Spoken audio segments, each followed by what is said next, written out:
उत्तराखंड के मुख्यमंत्री पुष्कर सिंह धामी हार्डकोर हिंदुत्व विचारधारा के नए चेहरे के रूप में राष्ट्रीय स्तर पर उभरते हुए दिखाई दे रहे हैं।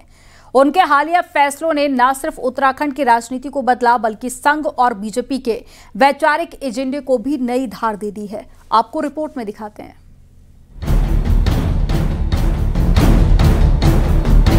देवभूमि उत्तराखंड पिछले कुछ समय से अध्यात्म और पर्यटन के साथ साथ हार्डकोर हिंदुत्व के अपने कुछ खास फैसलों के लिए भी पहचानी जा रही है। शुरुआत ऑपरेशन कालनेमी से करते हैं। अपनी तरह के इस अनोखे ऑपरेशन के तहत धामी सरकार अब तक 2500 से ज्यादा ऐसे छद्म वेशधारियों को पकड़ चुकी है जो सनातन धर्म की आड़ में समाज को गुमराह कर रहे थे।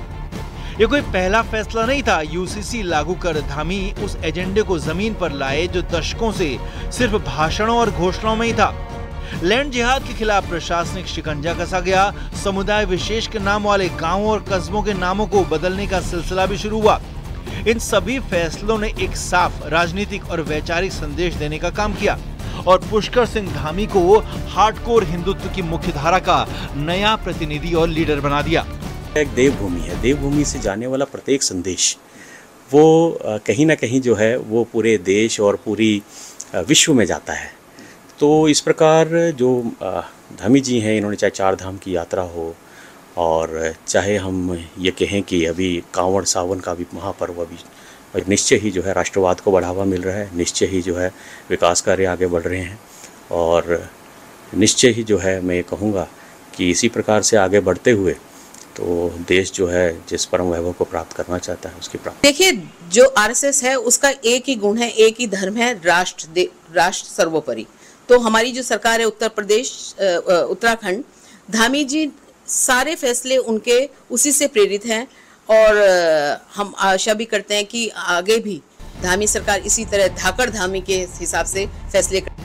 पुष्कर सिंह धामी पहले मुख्यमंत्री बने और उत्तराखंड वो पहला राज्य जिसने जनसंघ के जमाने से लंबित यूनिफॉर्म सिविल कोड को धरातल पर उतारा। ऐसे फैसलों के जरिए न सिर्फ एक अहम वैचारिक लक्ष्य पूरा किया गया बल्कि धामी ने संघ, संगठन और सरकार में अपनी स्थिति और मजबूत बना ली। क्योंकि अगर आप डेयरिंग स्टेप्स लेंगे, क्रांतिकारी फैसले लेंगे तो निश्चित ही आप अपने जो साथ वाले लोग पीयर हैं उनसे आगे निकलेंगे और वो फैसले में एक यूसीसी सामने आती है जिसको माननीय प्रधानमंत्री जी एक सेक्युलर कोड ऑफ कंडक्ट का नाम देते हैं क्योंकि वो हर वर्ग के लिए समान रूप से लागू है। आप साहसिक फैसले लेते हैं तो स्वाभाविक रूप से आप अपने पीयर से आगे। ये सिर्फ प्रशासनिक फैसले नहीं बल्कि वैचारिक क्रांति के संकेत हैं। धामी उस दिशा में आगे बढ़ रहे हैं जहां से एक नई पीढ़ी की लीडरशिप तैयार हो रही है।